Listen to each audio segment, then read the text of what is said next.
ಯೋಗದಲ್ಲಿ ಧ್ಯಾನ ಯೋಗವೇ ಪ್ರಧಾನ. ಯೋಗದಲ್ಲಿ ಧ್ಯಾನ ಯೋಗವೇ ಪ್ರಧಾನ. ಅದು ಅಂತಃಸತ್ವವನ್ನು ಜಾಗೃತಗೊಳಿಸಿ ಮನಸ್ಸಿನ ಚಂಚಲತೆಯನ್ನು ಸ್ತಬ್ಧಗೊಳಿಸಿ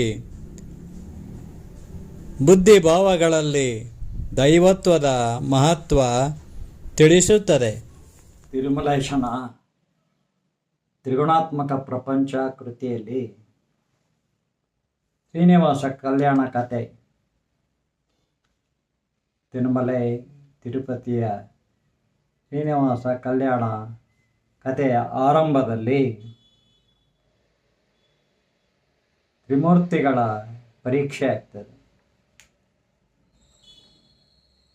ಹಿಂದೂ ಧರ್ಮದಲ್ಲಿ ತ್ರಿಮೂರ್ತಿಗಳ ದೇವರು ಬ್ರಹ್ಮ, ಪರಮೇಶ್ವರ, ವಿಷ್ಣು. ಈ ಮೂವರಲ್ಲಿ ಯಾರು ಸತ್ವ ಸ್ವರೂಪಿಗಳು ಎಂಬುದು ಪರೀಕ್ಷೆ ಆಗ್ತದೆ. ಯಾರು ಸತ್ವ ಸ್ವರೂಪಿ ಎಂಬ ಜಿಜ್ಞಾಸೆ ನೈಮಿಷಾರಣ್ಯದ ಋಷಿ ಮಹರ್ಷಿಗಳ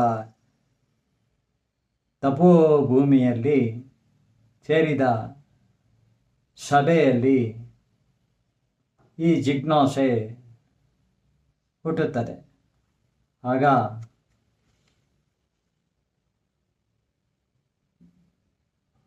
ಕೆಲವರು ಬ್ರಹ್ಮ ಎಂದರೆ, ಮತ್ತೆ ಕೆಲವರು ಈಶ್ವರ ಅಂತಾರೆ, ಮತ್ತೆ ಕೆಲವರು ವಿಷ್ಣು ಅಂತಾರೆ. ಯಾರು ಸತ್ವ ಸ್ವರೂಪಿ? ಹಾಗಾದರೆ ಪರೀಕ್ಷೆ ಮಾಡಬೇಕು ತ್ರಿಮೂರ್ತಿಗಳನ್ನು. ಅದಕ್ಕೆ ಯಾರು ತ್ರಿಮೂರ್ತಿಗಳನ್ನೇ ಪರೀಕ್ಷೆ ಮಾಡುವುದಂದರೆ ಯಾರು? ಅದಕ್ಕೆ ಅರ್ಹನಾದವನು, ಯೋಗ್ಯತೆ ಉಳ್ಳವನು. ಅಂತಹ ಮಹರ್ಷಿ ಯಾರು ಎಂದಾಗ ಎಲ್ಲರೂ ಸರ್ವಾನುಮತದಿಂದ ಭೃಗು ಮಹರ್ಷಿಯನ್ನು ಆಯ್ಕೆ ಮಾಡ್ತಾರೆ.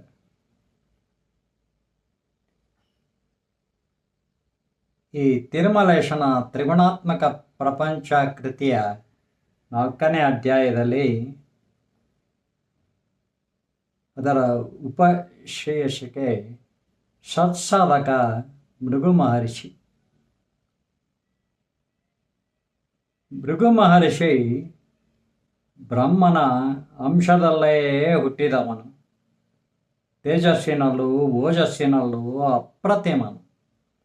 ಆಧ್ಯಾತ್ಮಿಕ ಪ್ರಪಂಚದಲ್ಲಿ ಅದ್ವಿತೀಯನು.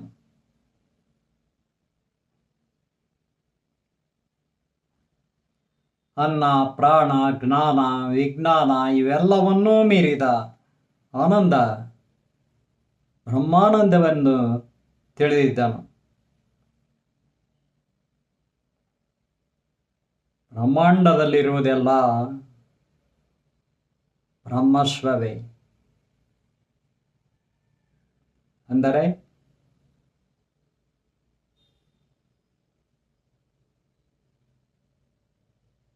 ಸೃಷ್ಟಿಕರ್ತ ಬ್ರಹ್ಮ ಎಂಬ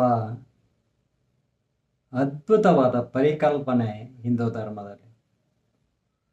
ವಿಜ್ಞಾನದಲ್ಲಿ ಅಲ್ಲಿ ಗ್ರಹಗಳ ಪರಿಭ್ರಮಣೆ ಇದೆ, ಗ್ರಹಗಳಿವೆ, ಪರಿಭ್ರಮಣೆ ಇದೆ ಎಂಬುದು ಅಲ್ಲಿ ಇದೆ ಅಂತ ಹೇಳುತ್ತೆ. ಯಾಕಿದೆ, ಯಾವ ಶಕ್ತಿಯಿಂದ ಇದೆ ಎಂಬುದನ್ನು ತತ್ವಜ್ಞಾನ ಹೇಳ್ತಾರೆ. ಅಂತೆಯೇ ಸೆಂಟ್ ಅಗಸ್ಟೈನ್ ಎಂಬ ತತ್ವಜ್ಞಾನಿ ಹೇಳ್ತಾನೆ, ಮನುಷ್ಯ ಬ್ರಹ್ಮಜ್ಞಾನವನ್ನು ಅರಿಯದೆ ಬೇರೆಲ್ಲ ಜ್ಞಾನ ಅರಿತರೂ ಅಸುಖಿ. ದೇವರನ್ನಾದರೂ ಅರಿತಿರಬೇಕು ಅಂತ ಹೇಳ್ತಾನೆ, ಸುಖಿಯಾಗಿರ್ಬೇಕಾದ್ರೆ. ಹೀಗಾಗಿ ಭೃಗು ಮಹರ್ಷಿಯನ್ನು ಆಯ್ಕೆ ಮಾಡ್ತಾರೆ. ಅಲೌಕಿಕ ಶಕ್ತಿಯನ್ನು 3 ರೂಪಗಳಲ್ಲಿ ಪ್ರಧಾನವಾದ 3 ರೂಪಗಳಲ್ಲಿ ಬ್ರಹ್ಮ, ಈಶ್ವರ, ವಿಷ್ಣು ಎಂಬ 3 ರೂಪಗಳಲ್ಲಿ ಹಿಂದೂ ಧರ್ಮದಲ್ಲಿ ನೋಡ್ತೇವೆ. ಈ ಮೂವರನ್ನು ಪರೀಕ್ಷೆ ಮಾಡಬೇಕು. ಒಬ್ಬನ ವ್ಯಕ್ತಿಯ ಪರೀಕ್ಷೆ ಮಾಡಬೇಕು ಅಂದರೆ ಅವನ ತ್ರಿಗುಣಗಳ ಪರೀಕ್ಷೆಯೇ. ಪ್ರತಿಯೊಬ್ಬ ಮನುಷ್ಯನಲ್ಲೂ ತ್ರಿಗುಣಗಳಿವೆ: ಸತ್ವಗುಣ, ರಜೋಗುಣ, ತಮೋಗುಣ.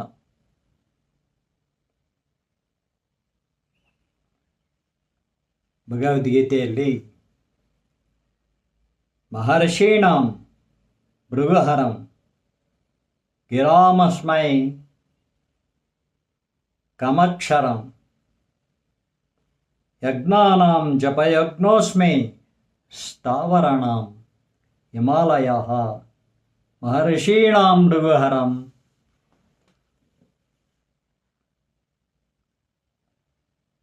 ಗಿರಾಮಸ್ಮೈ ಕಮಕ್ಷರಂ ಯಜ್ಞಾನಾಂ ಜಪಯಜ್ಞೋಸ್ಮಿ ಸ್ಥಾವರಾಣಾಂ ಹಿಮಾಲಯಃ. ಭಗವದ್ಗೀತೆಯ ಅಧ್ಯಾಯ 10 25ನೇ ಶ್ಲೋಕದಲ್ಲಿ ಹೀಗಿದೆ: ಜಗದೀಶನಾಡುವ ಜಗದೇ ನಾಟಕ ರಂಗ ಎಂಬ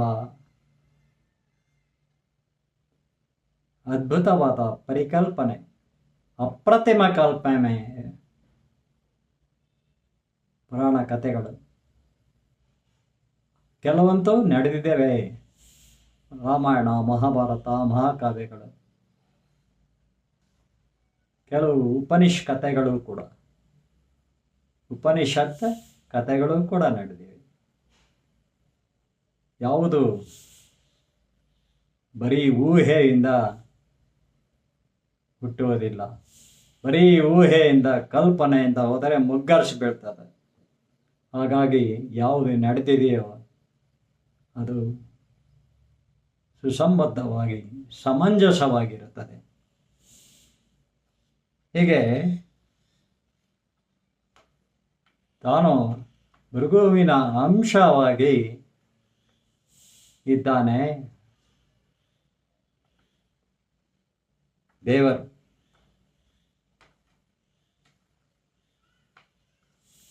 ಈ ಭೃಗು ಮಹರ್ಷಿ ತನ್ನನ್ನು ತ್ರಿಮೂರ್ತಿಗಳನ್ನು ತತ್ವ ಪರೀಕ್ಷೆಗೆ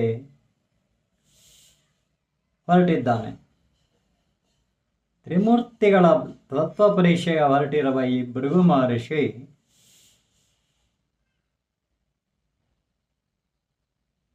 ಮನನ ಮಾಡಲು ತನ್ನನ್ನೇ ತಾನೇ ಮನನ ಮಾಡುತ್ತಾ ಇದ್ದಾನೆ.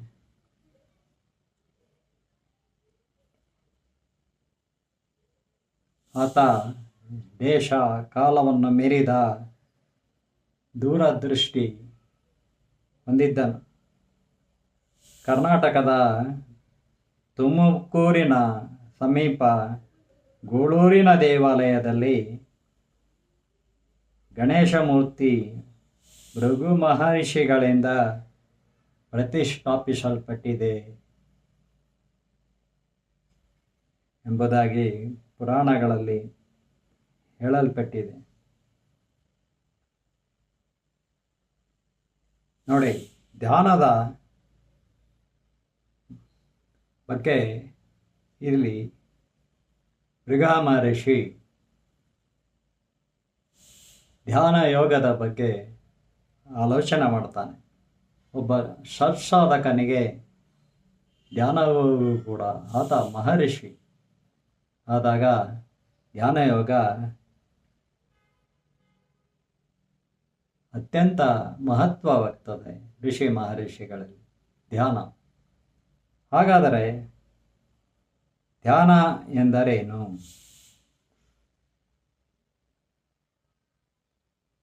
ಮನುಷ್ಯ ಕ್ಷಣಿಕ ಸುಖಾಪೇಕ್ಷೆಗೆ ಕೃತಕವಾಗಿ ದೈಹಿಕ ಶಕ್ತಿ ಹೆಚ್ಚಿಸಿಕೊಳ್ಳುವುದಲ್ಲ. ದೇಹದ ಸ್ನಾಯುಗಳು ಸತ್ವಪೂರ್ಣ ಆಗುವುದು ಯೋಗಾಸನ ಹಾಗೂ ಧ್ಯಾನ ಸಂಯಮ ಸಾಧಿಸುವುದರಿಂದ. ಧ್ಯಾನದಲ್ಲಿ ಎರಡು ವಿಧ. ಒಂದು ಧ್ಯಾನ, ಇನ್ನೊಂದು ಯೋಗಾಸನಗಳು. ಧ್ಯಾನ ಯೋಗ ಮತ್ತು ಯೋಗಾಸನಗಳು. ಯೋಗ ಸತ್ಸಾಧಕನಾದವನ ಮುಖದ ಕಳೆ ಬೇರೆ, ಸತ್ವಹೀನನಾದವನ ನಿಶ್ಚೇಜ ಮುಖವೇ ಬೇರೆ. ಕೃಷಾಂಗನಾದ ಸಾಧಕನಲ್ಲೂ ಅಪೂರ್ವ ತೇಜಸ್ಸಿರುತ್ತದೆ. ಅದನ್ನು ಯೋಗ್ಯತೆ ಉಳ್ಳವರಷ್ಟೇ ಗುರುತಿಸುತ್ತಾರೆ. ಹೌದು, ಯೋಗ್ಯತೆ ಉಳ್ಳವರನ್ನು ಗುರುತಿಸ್ತಾರೆ. ಅವರ ನಡೆನುಡಿಗಳಲ್ಲಿ, ಅವರ ಮಾತುಗಳಲ್ಲಿ ಸಂವಾದ ನಿರತರಾದಾಗ ಯಾರು ಯೋಗ್ಯರು ಎಂಬುದನ್ನು ತಿಳಿಯುವವನು ಇನ್ನೊಬ್ಬ ಆತ ಕೂಡ ಯೋಗ್ಯನಾಗಿರಬೇಕು. ಅಥವಾ ಜಗಳ ಕಾಯುವಾಗ ಯಾರು ಯೋಗ್ಯರು ಯಾರು ಸರಿ ಅನ್ನೋದು ಇನ್ನೊಬ್ಬ ಯೋಗ್ಯನಾದವನಿಗೆ ಗೊತ್ತಾಗ್ಬಿಡ್ತದೆ. ಯಾರು ಯೋಗ್ಯ ಇವರಿಬ್ಬರಲ್ಲಿ, ಹೀಗೆ ವಾದ ಮಾಡ್ತಾ ಇದ್ದಾರಲ್ಲ ಅಂತ. ಮನುಷ್ಯನಿಗೆ ಕರ್ಮಯೋಗವೇ ಶ್ರೇಷ್ಠ. ಅದಕ್ಕೆ ಪೂರಕವಾದದ್ದು ಆಸನಗಳು ಮತ್ತು ಧ್ಯಾನ. ಧ್ಯಾನವೆಂದರೆ ಮಂತ್ರ ಪಠಣೆ ಮಾಡುತ್ತಾ ಮೂಗು ಹಿಡಿದು ಕೂರುವುದಲ್ಲ. ಮನನಾತ್ರಾಯತೆ ಇತಿ ಮಂತ್ರ. ಮನಸ್ಸಿನ ಮೀರಿ ನಿಲ್ಲುವುದಕ್ಕಷ್ಟೇ ಮಂತ್ರ. ಮನನಾತ್ರಾಯತೆ ಇತಿ ಮಂತ್ರ. ಮನಸ್ಸಿನ ಮೀರಿ ನಿಲ್ಲುವುದಕ್ಕಷ್ಟೇ ಮಂತ್ರ. ಅದು ಧ್ಯಾನಯೋಗದ ಆರಂಭವಷ್ಟೇ. ಹೀಗೆ ಓಂ ನಮೋ ನಾರಾಯಣಾಯ ಬೀಜಾಕ್ಷರಿ ಮಂತ್ರ ಪಠಣೆ. ಅದರ ಒಂದೊಂದು ಅಕ್ಷರವು ಪಂಚಭೂತಗಳೊಂದಿಗೆ ಪ್ರತಿಸ್ಪಂದನೆಗೊಳ್ಳುತ್ತದೆ.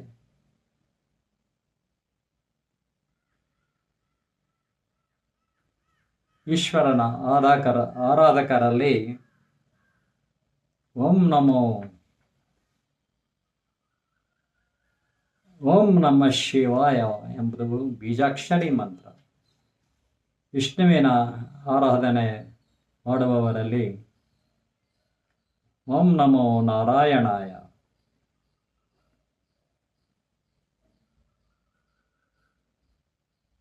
ಹೀಗೆ ಮನನಾತ್ರಾಯತೆ ಇತಿ ಮಂತ್ರ.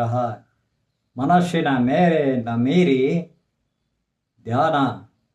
ಧ್ಯಾನಕ್ಕೆ ಕುಳಿತುಕೊಳ್ಳುವಂಡಾಗ ಎಲ್ಲ ಚಿಂತೆಗಳನ್ನು ಏನೇನೋ ಬರ್ತವೆ. ಹೋಗಲಿ, ಬಂದವು ಹಾಗೆ ಹೋಗಲಿ. ಮನಸ್ಸನ್ನು ಹಿಡಿದು ನಿಲ್ಲಿಸುವುದು ಕಷ್ಟ. ಮನಸ್ಸು ಎಲ್ಲದಕ್ಕೂ ಮುಂಚೂಣಿಯಲ್ಲಿರುತ್ತೆ. ಅದರ ಕೆಳಗೆ ಬುದ್ಧಿ ಇರುತ್ತೆ. ಬುದ್ಧಿಯ ಕೆಳಗೆ ಒಂದು ಪ್ರಜ್ಞಾ ಪ್ರವಾಹ ಇರುತ್ತೆ. ಆ ಪ್ರಜ್ಞಾ ಪ್ರವಾಹದಲ್ಲಿ ಆತ್ಮದ ಅರಿವಿರುತ್ತದೆ. ಆತ್ಮನ ಸ್ಥಿತಿ ಎಲ್ಲಿ ಗೋಚರವಾಗ್ತದೆ? ಹೃದಯದಲ್ಲಿ. ತಪ್ಪು ಒಪ್ಪುಗಳು ಇಲ್ಲಿ ಗೊತ್ತಾಗ್ತವೆ, ಹೃದಯದಲ್ಲಿ. ಆತ್ಮನಲ್ಲಿ ಪರಮಾತ್ಮನನ್ನು ಕಾಣುವುದರಿಂದ ನಾವು ಇಲ್ಲೇ ಕೈ ಇಟ್ಕೊಂಡು ಹಿಂದೂ ಧರ್ಮದಲ್ಲಿ ನಮಸ್ಕಾರ ಅಂತ ಹೇಳ್ತೇವೆ ಅಲ್ಲವೇ? ಹೀಗೆ ಧ್ಯಾನಕ್ಕೆ ಕುಳಿತುಕೊಳ್ಳುವುದಿದೆಯಲ್ಲ, ಅದು ಒಂದು ದೊಡ್ಡ ಸಾಹಸವೇ ಸರಿ ಎಂದು ಓಶೋ, ರಜನೀಶ್ ಹೇಳುತ್ತಾರೆ. ಸುಮ್ಮನೆ ಕೂತ್ಕೊಳ್ಬೇಕು. ಮೊದಲೇ ಕೂತ್ಕೊಳ್ಳೋದಷ್ಟು ಸುಲಭ ಅಲ್ಲ. ಕೂತ್ಕೊಂಡಾಗ ಮನಸ್ಸಿನ ಮೇರೆಯನ್ನು ಮೀರಿ, ಎಲ್ಲವನ್ನು ಮೀರಿ, ಯಾವ ಚಿಂತನೆಗೂ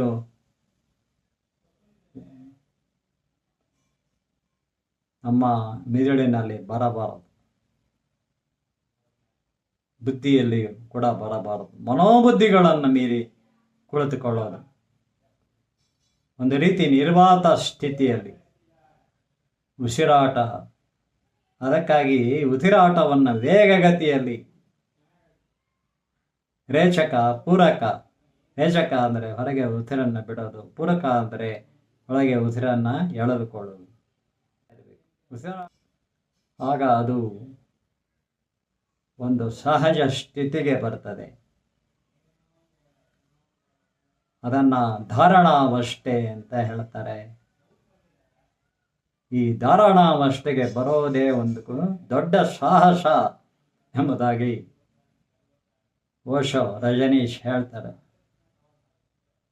ನಿಜಕ್ಕೂ ಅದೊಂದು ಸಾಹಸವೇ ಕೂತ್ಕೊಳ್ಳೋದು ಅಂದರೆ.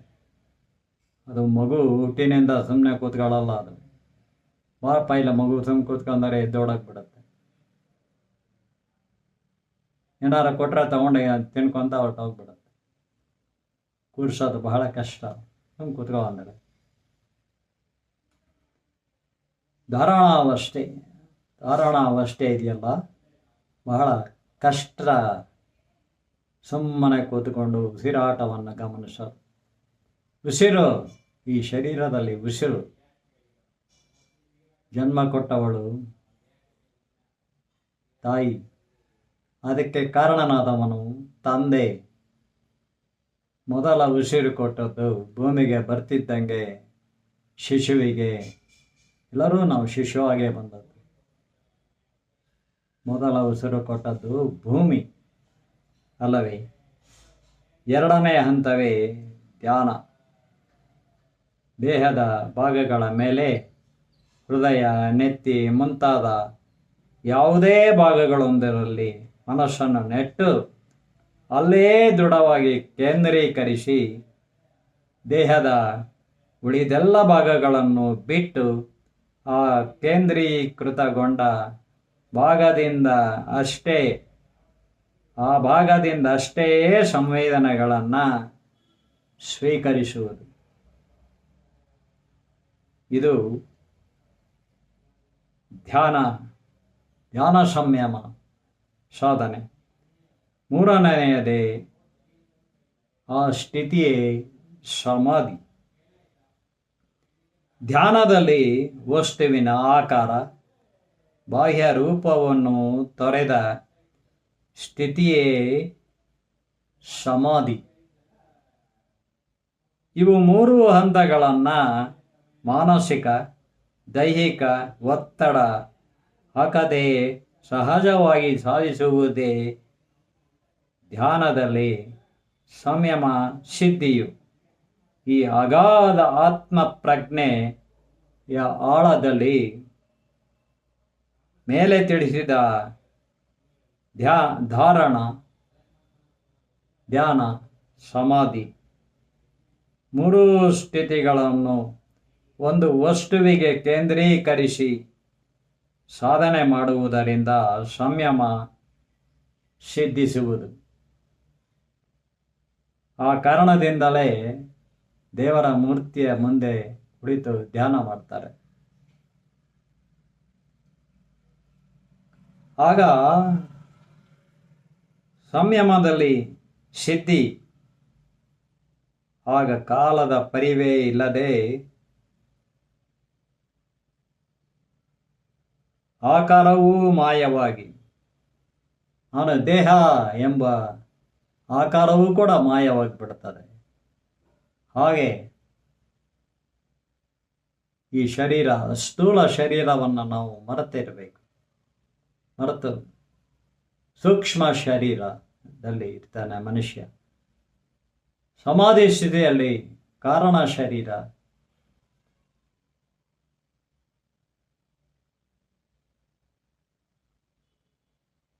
ಧ್ಯಾನಿಸಿದ ವಸ್ತುವಿನ ಆಕಾರ ಮಾಯವಾಗಿ, ಯಾವುದೋ ಒಂದು ವಸ್ತುವಿನ ಮೇಲೆ ಮೂರ್ತಿ ಇರ್ಬೋದು, ಅದು ಕೂಡ ಮಾಯವಾಗಿ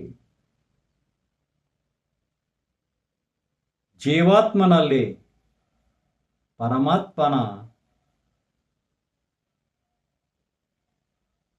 ಸಾಕ್ಷಾತ್ಕರಿಸಿಕೊಳ್ಳುವುದು, ಶೂನ್ಯ ಸಾನ್ನಿಧ್ಯ ಅಂತ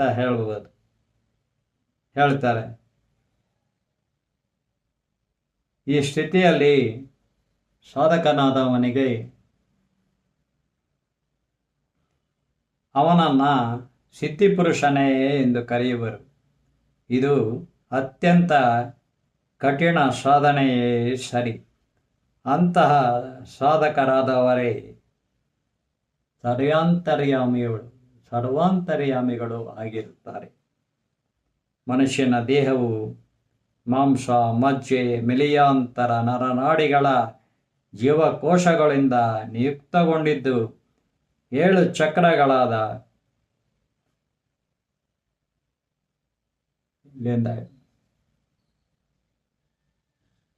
ನೆತ್ತಿಯಿಂದ ಮೂಲಾಧಾರ ಚಕ್ರದವರೆಗೆ 7 ಚಕ್ರಗಳು.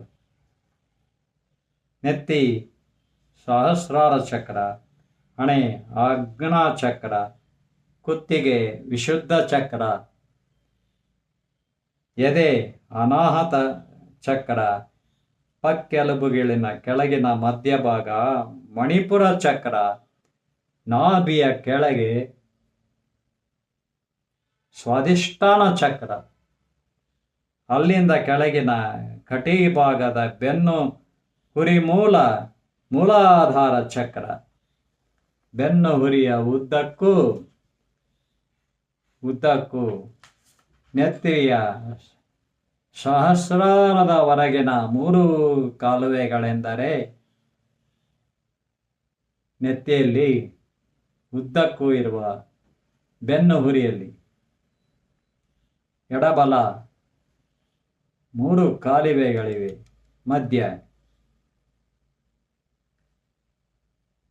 ಎಡಬಲ ಇಡ ಪಿಂಗಳ, ಮಧ್ಯೆ ಸುಷುಮ್ನ. ಇವು 3 ಮುಖ್ಯ ನಾಡಿಗಳು. ಆದ್ದರಿಂದ ನರಮಾನವ ಎನ್ನುವರೇ ಹೊರತು ಈ 3 ಮುಖ್ಯ ನಾಡಿಗಳಿಗೆ ಶರೀರದಾದ್ಯಂತ ಕೋಟ್ಯಾನುಕೋಟಿ ನರಸಮೂಹವಿದೆ. ಆದ್ದರಿಂದ ಮನುಷ್ಯನನ್ನು ನರಮಾನವ ಎನ್ನುವರೇ ಹೊರತು ಮಾಂಸದ ಮಾನವ ಎನ್ನುವುದಿಲ್ಲ. ಮಾನವನ ಇಂದ್ರಿಯ ಕಲ್ಯಾಣವೆಂದರೆ ಸತ್ವದಿಂದ ಐಹಿಕ ಪ್ರಪಂಚದ ವ್ಯಾಮೋಹವನ್ನು ಜಯಿಸುವುದು. ಅದನ್ನು ಪತಂಜಲಿ ಯೋಗ ಸೂತ್ರದಲ್ಲಿ ಆತ್ಮಕ್ಕೆ ಸುಖಭೋಗದ ವ್ಯಾಮೋಹವಿದ್ದಾಗ ಆತ್ಮನವನ್ನು ಸುಖಭೋಗದ ವ್ಯಾಮೋಹಕ್ಕೆ ಹೋಗ್ಬಿಡುತ್ತೆ, ದೇಹದ ಜೊತೆಗೆ ಸೇರಿಕೊಂಡು. ಅದನ್ನು ಪರಾಗಾತ್ಮ ಅಂತಾರೆ. ಆತ್ಮಕ್ಕೆ ಯಾವ ಮೋಹವೂ ಇಲ್ಲವಾದಾಗ ಶರೀರದ ಬಗ್ಗೆ ಮೋಹವೂ ಇರೋಲ್ಲ, ಐಹಿಕ ಜಗತ್ತಿನ ಬಗ್ಗೆಯೂ ಇರೋದಿಲ್ಲ, ಪ್ರಾಪಂಚಿಕತೆಯ ಬಗ್ಗೆ ಇರೋದಿಲ್ಲ. ಆಗ ಅದು ಪ್ರತ್ಯಗಾತ್ಮವಾಗಿರುತ್ತೆ. ಇದನ್ನು ಪತಂಜಲಿ ಯೋಗ ಸೂತ್ರದಲ್ಲಿ ಹೇಳ್ತಾರೆ. ಅತೀಂದ್ರಿಯ ಸಾಧನೆಯಿಂದ ಬಾಹ್ಯಾಂತರಿಕ ಕರ್ಮೇಂದ್ರಿಯಗಳನ್ನು ನಿಗ್ರಹಿಸುವುದು, ಸುಖ ದುಃಖಗಳನ್ನು ಮೀರಿ ನಿಲ್ಲುವವನೇ ಅಥವಾ ನಿಲ್ಲುವ ಆಕೆಯೇ ಹೆಣ್ಣು. ತ್ರಿಗುಣಾತೀತನು. ಹೆಣ್ಣಾದರೆ ಅವಳು ಕೂಡ ಸಾಧನೆ ಮಾಡ್ಬೋದು, ತ್ರಿಗುಣಾತೀತಳು. ಈ ಸ್ಥಿತಿಯಲ್ಲಿ ವಿಶ್ವ ಚೈತನ್ಯ ರಶ್ಮಿಯು ಮನುಷ್ಯನ ದೇಹದ 7 ಚಕ್ರಗಳು ಹಾಗೂ 3 ಮುಖ್ಯ ನಾಡಿಗಳಲ್ಲಿ ಪ್ರವೇಶಿಸುವುದು. ಮೂಲಾಧಾರ ಚಕ್ರದಿಂದ ಮಧ್ಯೆ ತೆರೆಯಲ್ಪಡುವ ಕಾಲುವೆ ಸುಷುಮ್ನಾ ನಾಡಿಯಿಂದ ಮೇಲ್ಮುಖ ಚಲನೆಯಲ್ಲಿ ಶಿರೋಭಾಗದ ಸಹಸ್ರಾರದ ಕಡೆಗೆ ಸಾಗುತ್ತಾ ಹಣೆಯ ಭ್ರೂ ಮಧ್ಯೆ ಮೆನುಗುವ ನೀಲಮಣಿ ದ್ವಾರದ ಮೂಲಕ ತೆರೆಯಲ್ಪಡುವುದು. ಈ ಧ್ಯಾನಸ್ಥ ಸ್ಥಿತಿಯು ದೈವತ್ವದ ಪರಾಕಾಷ್ಠೆಯಲ್ಲಿ ಅಲೌಕಿಕ ಚೈತನ್ಯವು ಅಂತರ್ದೃಷ್ಟಿಯಲ್ಲಿ ಪ್ರಕಾಶಿಸುತ್ತಾ ಭ್ರೂ ಮಧ್ಯೆ ಕಂಗೊಳಿಸುವುದು. ಧ್ಯಾನಸ್ಥ ವ್ಯಕ್ತಿಯ ಇಡೀ ಸ್ಥೂಲ ಶರೀರವು, ಪದ್ಮಾಸನ ಹಾಕಿ ಕೊಡ್ತಿದ್ದ ಆ ಶರೀರ ನೆಲದಿಂದ ಮೇಲೇಳುವುದು. ಇದನ್ನು ಕುಂಡಲಿನಿ ಜಾಗೃತವಾಗುವುದು ಅಂತ ಹೇಳ್ತಾರೆ. ಇದೇ ಪೂರ್ಣ ದೇಹದ ಮೇಲೆ ಕೇಂದ್ರೀಕರಿಸಿದ ಧ್ಯಾನ ಯೋಗದ ಅಖಂಡ ಸಂಯಮ ಸಿದ್ಧಿಯು. ಈ ಸ್ಥಿತಿಯಲ್ಲಿ ಸ್ಥೂಲ ಶರೀರದ ಶೂನ್ಯ ಸಾನ್ನಿಧ್ಯದತ್ತ ಚಲಿಸುವ ಸೂಕ್ಷ್ಮ ಶರೀರದ ಮೂಲಕ ಕಾಣಸಿಗುವ ಅತ್ಯದ್ಭುತ ದೃಶ್ಯಗಳೆಲ್ಲವೂ ಅನುಭವವೇದ್ಯವಾಗಿ ಬ್ರಹ್ಮಾನಂದ, ಆ ಆನಂದದ ದಿವ್ಯಾನುಭೂತಿ ಉಂಟಾಗುವುದು.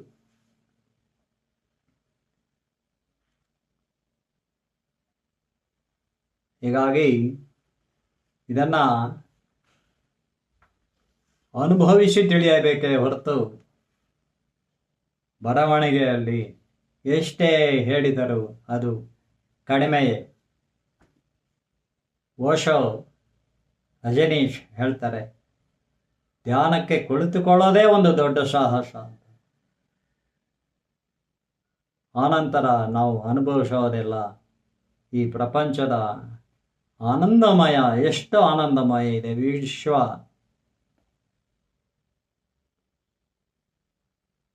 ಶರೀರವನ್ನು ಕೂಡ ನಾವು ಮರ್ತಿರ್ತೇವೆ ಆ ಧ್ಯಾನ ಯೋಗದಲ್ಲಿ. ನಾನು ಅನ್ನೋದು ನಾನಾಗಿರೋದಿಲ್ಲ, ಶರೀರ ನಾನಾಗಿರೋದಿಲ್ಲ.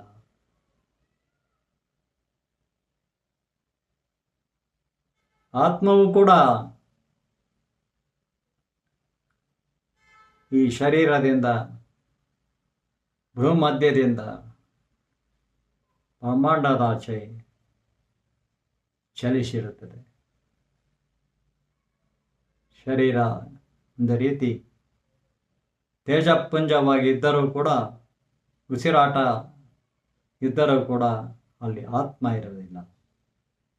ಇಂತಹ ಮಹಾನ್ ಸಾಧಕರಿದ್ದಾರೆ. ಇದಕ್ಕೆ ಒಂದು ಉದಾಹರಣೆ, ನಾವು ಸುಮಾರು ಹದಿಹರೆಯದಲ್ಲಿದ್ದಾಗ ಭದ್ರಾವತಿಯಲ್ಲಿ ನನ್ನ ಬಾಲ್ಯ ಕಳೆದಿದ್ದು.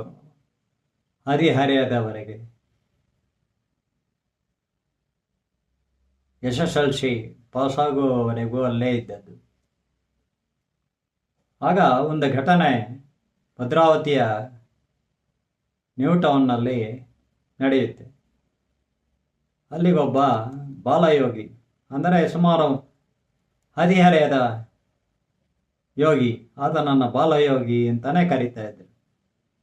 ಆತನಿಗೆ ಆತನ ಗುರು ಹೇಳಿರ್ತಾರೆ, ನೀನು ಎಲ್ಲಿಗೆ ಹೋದರೂ ಸರಿ, ಭದ್ರಾವತಿಗೆ ಹೋಗಬೇಡ. ಆದರೂ ಕೂಡ ಆ ಮಾತನ್ನು ಅತಿಕ್ರಮಿಸಿ ಆತ ಬರ್ತಾನೆ. ಆತ ಒಂದು ಯೋಗ ಸಾಧನೆಯಲ್ಲಿ ಬಹಳ ಮಹತ್ವದ ಒಂದು ಸಮಾಧಿ ಸಿದ್ಧಿಯನ್ನು ಆತ ಪಡೆದಿರ್ತಾನೆ. ಆ ಹುಡುಗ, ಹದಿಹರೆಯದ ಹುಡುಗ. ಹೇಗಪ್ಪ ಅಂದರೆ, ಜೀವ ಸಹಿತ ಸಮಾಧಿಯಾಗಿಬಿಡೋದು. ದೊಡ್ಡ ಆಳವಾದ ಗುಂಡಿಯನ್ನು ತೋಡಿಸಿ ಅದರಲ್ಲಿ ಕೂತ್ಕೊಳ್ಳೋದು.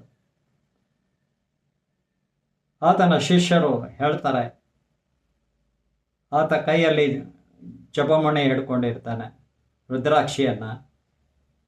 ಅದು ಕೆಳಗೆ ಬಿದ್ದ ಕೂಡಲೇ ಆ ಗುಂಡಿಯ ಮೇಲೆ ಚಪ್ಪಡಿ ಕಲ್ಲುಗಳನ್ನು ಹಾಸಿ ಮುಚ್ಚಿಬಿಡ್ತಾರೆ. 3 ದಿನದ ನಂತರ ಅದನ್ನು ನಿಗದಿತವಾದ ಸಮಯದಲ್ಲಿ, ಆ ನಿಮಿಷದಲ್ಲಿ ಆ ಬಾಲಮಹರ್ಷಿ ಹೇಳಿದ ಆ ನಿಮಿಷದಲ್ಲಿಯೇ ತೆಗಿಬೇಕು. ಅದಕ್ಕೆ ಮುಂಚೆ ತೆಗೆಯುವಾಗಿಲ್ಲ, ತೀರಾ ತಡವಾಗಿಯೂ ಕೂಡ ತೆಗೆಯೋಂಗಿಲ್ಲ. 5 ನಿಮಿಷದ ಒಳಗೆ, ಮುಂಚೆದು ಕೂಡ ತೆಗಿಬಾರ್ದು ಖಂಡಿತ. ಹೀಗಿರುತ್ತೆ. ಆದರೆ ಏನಾಗ್ತದೆ,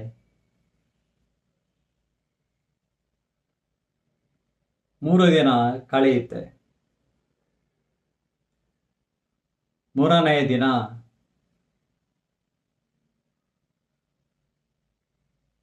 ಆ ಬಾಲ ಯೋಗಿ ಹೇಳಿದ ಆ ವ್ರತಕಾಲದಲ್ಲಿ ಆ ನಿಮಿಷಗಳು ಗಳಿಗೆಗಳು ಕೂಡ ಬರ್ತವೆ. ಆಗ ತೆಗಿಬೇಕು ಎಂಬುದು ನಿರ್ಧಾರವಾಗಿರುತ್ತೆ. ಆದರೆ ನಂಬದೇ ಇದ್ದವರೇ ಜಾಸ್ತಿ ಇರ್ತಾರೆ.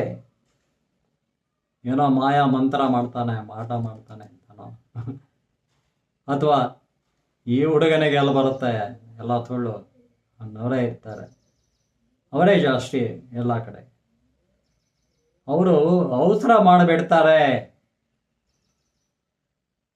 ಇನ್ನೂ 5 ನಿಮಿಷ ಇದೆ ಅಂತ ಆತನ ಅನುಚರರು, ಶಿಷ್ಯರು ಎಲ್ಲರೂ ಹೇಳಿದಾಗ ಕೇಳೋದಿಲ್ಲ.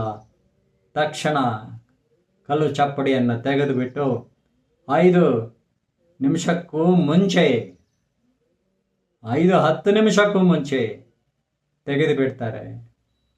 ಆತ ಮತ್ತೆ ಶರೀರದಿಂದ ಹೊರ ಹೋಗಿದ್ದ ಆತ್ಮ ಮತ್ತೆ ಬಂದು ಸೇರಿರೋದೇ ಇಲ್ಲ, ಇನ್ನು ಆಗಲೇ ತೆಗೆದು ಬಿಟ್ಟಿದ್ದಾರೆ. ಹಾಗಾಗಿ ಆತ ತೀರ್ಕೊಂಡ್ಬಿಡ್ತಾನೆ. ಇದು ಒಂದು ದೊಡ್ಡ ಶುದ್ಧಿ ಆಗ್ಬಿಟ್ಟಿತ್ತು. ಆ ಸ್ಥಳದಲ್ಲಿ ಓಡಾಡುವುದೇ ಕಷ್ಟ ಆಗ್ಬಿಡ್ತು. ಅಷ್ಟು ರುದ್ರ ಗಂಭೀರ ಆಗ್ಬಿಟ್ಟಿತ್ತು. ಸ್ಮಶಾನ ಮೌನ ನಡೆಸ್ಬಿಟ್ಟಿತ್ತು. ಭದ್ರಾವತಿಯಲ್ಲಿ ನಮಗೆ ನೆನಪಿರೋ ಹಾಗೆ 3 ದಿನಗಳು, ಸುಮಾರು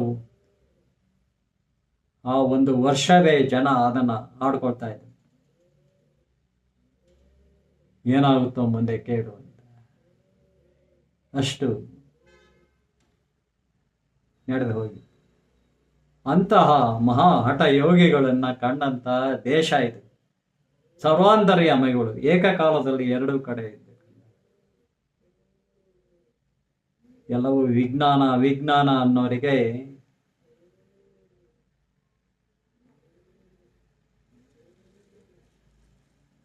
ಆಧ್ಯಾತ್ಮ ಉತ್ತರ ಹೇಳ್ತದೆ. ಆತ್ಮಾನಂ ಅಧಿಕೃತ ವಿದ್ಯಾ ಆಧ್ಯಾತ್ಮ ವಿದ್ಯಾ. ಆತ್ಮನನ್ನು ಅರಿಯುವ ವಿದ್ಯೆಯೇ ಅಧ್ಯಾತ್ಮ ವಿದ್ಯೆ. ಆತ್ಮನನ್ನು ಅರಿಬೇಕಾದರೆ ಧ್ಯಾನ ಯೋಗದಲ್ಲಿ ಸಂಯಮ ಸಿದ್ಧಿ ಸಾಧನೆಯಲ್ಲಿ ಇದೆ ಆತ್ಮನನ್ನು ಅರಿಯುವುದು. ಆ ಆತ್ಮನ ಮೂಲಕ ಪರಮಾತ್ಮನನ್ನು ಕಾಣುವುದು. ಅದೇ ಸಾಕ್ಷಾತ್ಕಾರ ಅಂತ ಹೇಳ್ತಾರೆ.